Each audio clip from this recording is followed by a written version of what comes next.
Hi cosmonauts, welcome back to my channel. For the third time this month. I'm really on a roll recently. I'm extremely glad that my stone swap video did so well, as it gave me the motivation to continue working on more specific OC and world building content, as well as my Pokemon stuff. As I go on, remember that this is the second video in the series, and much of the info will be found in the first video.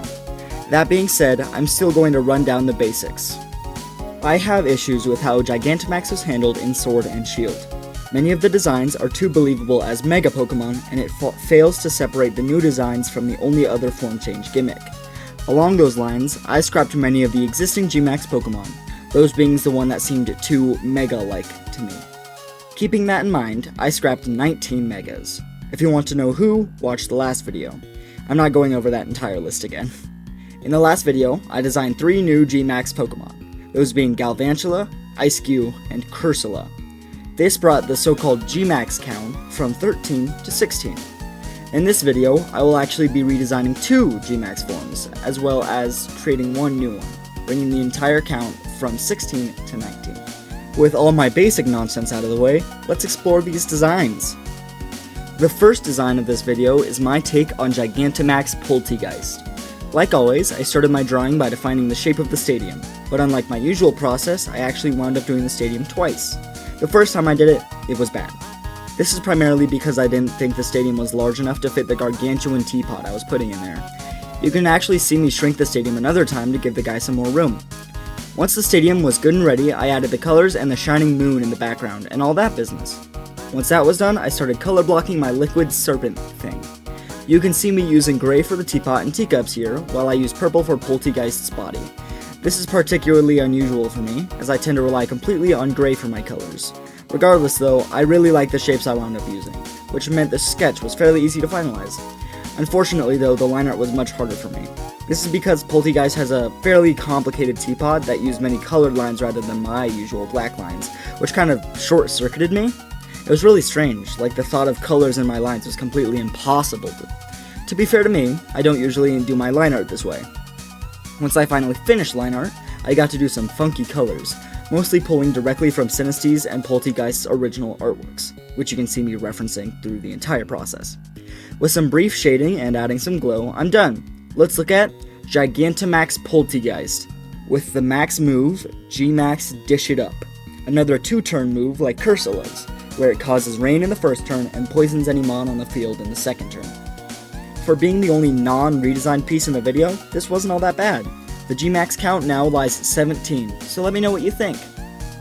The next 2 designs are both redesigns of existing Gmax forms, if you can really count them as forms plural.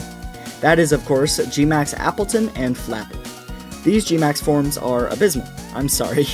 The entire Appletun family is absolutely incredible, and they butchered them terribly with these Gmax forms. They don't match the personalities of either Apple Pie or Flapjack, and are just kinda ugly. With that in mind, I'm gonna redesign Fatso first. He was just the easier of the 2 to design for, if that makes any sense. Without further ado, my take on a Gmax Appletun. Tried and true method that'll never get old. Should be familiar to consistent viewers of my channel by this point, but I'm color blocking. Look at that nice, rich gray. You can once again see me zoom out on the background to better fit this fat lizard in the stadium. Some basic colors give the stadium some life. The sun and clouds also help to accomplish this goal. In this piece, I also happen to try and experiment with some texture on the grass and metal ring around the stadium. I'm not really sure if I love how it turned out though. Finally, I started working on Apple Fat's actual design. I'm sure that just based on the base shape I laid out here, you can tell the primary inspiration for this Gmax Appletun. It's an apple pie, but also a turtle whose shell is too heavy for its little body. This is primarily why I gave Appley here the expression I did. I tried to bring back Appleton's back strips, or whatever you may call them. This helped me better define the apple pie inspiration. This sketch was easier to finish in comparison to the previous one, as the shapes were just easier in general. Line art was also super easy on account of the rectangular Fatso on my screen. Similar to Serpentine, I pulled most of the colors directly from the original Pokemon, because I have no shame. I think I did a pretty half-decent job at making my apple friend look gooey like an actual apple pie. Some shading makes this tired guy look nice and whimsical as I finish up. Gmax Appletun. I see no real reason to change the max move from Gmax Sweetness, so I won't. This is probably the strongest design of the video, from an objective point of view anyway, It's not my favorite though, that would be dumb. Anyhow, this is the 18th Gmax form for my version of the gimmick. Let you know what you think. With that silly little man all done, it's time to explore the final design of this video. Similar to my criticism of his twin sibling, Flapjack's Gmax is terrible. Both in the fact that it doesn't match with Flapple at all, and that it's identical to Appletun's. Terrible decision on the Pokemon Company's part. In that vein, why don't we gander at a completely flawless and perfect take on a new Gmax Flapple. Boom! Color blocking like always. I actually flipped the color blocking from Appletun Stadium to get a sort of mirror image kind of feel. Simple colors give the feel of a nice sunny summer day, exactly the feeling I was going for, coincidentally. A nice glowing banner and a shining sun that would blind the guy who wears sunglasses at night. Who was that, Corey Hart? I think it was Corey Hart. Anyway, I returned to form with my color blocking here, giving Flapple trees to hang from as he attacks you or something. I don't know. I struggled greatly with the shape of this shrimpy bastard, but it's okay. I figured it out eventually. You can also see me manipulate the arm and head proportions greatly to try and find the best balance. I elongated Flapple's horn to give the Gmax Cloud something to latch onto, but I also used it as an excuse to make his helmet cover his eyes. He's so cool and mysterious now. You can also see me exaggerate Flapjack's apple shell to give him some more uniqueness from Little Flapple. After I sketched the entire body in some trees, I spent another 15 minutes trying to draw his stupid fingers. I shouldn't have struggled so much on his fingers. Infuriating, stupid apple dragon.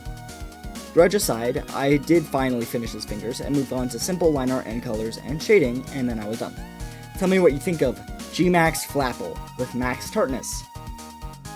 Probably my favorite design from this video, which is ending fairly soon here.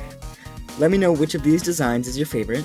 Let me know if you liked what you saw. If you want to see more, feel free to like and subscribe. I do all the art, writing, and editing for this channel on my lonesome. If you've made it this far, I'll see you next time. Goodbye.